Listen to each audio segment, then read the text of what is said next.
بهان أصفهان الإيراني بطل الدوري الإيراني، أحد أصعب الفرق. للحديث أكثر عن هذه النتيجة وعن هذه المباراة يسرنا أن يكون معنا منصور اليامي مدير فريق الاتحاد. أهلا وسهلا بك كابتن منصور. ما الذي برأيك اليوم نجح به بتوركا للتغلب على سيبهان في هذه المواجهة؟ أول شيء مبروك جمهور نادي الاتحاد، الحمد لله. الأخوان اللي كانوا موجودين في الملعب قدموا مباراة.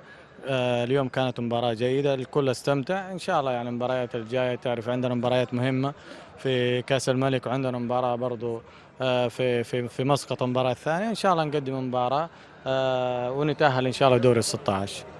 برأيك ما الذي ساهم بهذه النتيجة العريضة؟ هل هو بعد الضغط عن اللاعبين؟ هل هي الأجواء بشكل عام؟ ما الذي ساهم بهذه النتيجة العريضة؟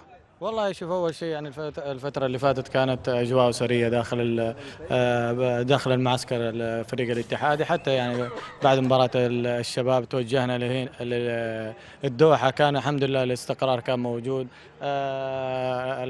الدعم كان موجود الحمد لله. في الاخير يعني هي 3 نقاط، لسه احنا ما نبالغ في الفرحه لانه لسه قدامنا مباريات مهمه. نعم. ما نبالغ، هي خلاص مرحله وانتهت، نفكر في المرحله الجايه. علاء عندي عفواً. مداخلة مع الكابتن منصور اليامي، أتمنى فقط أن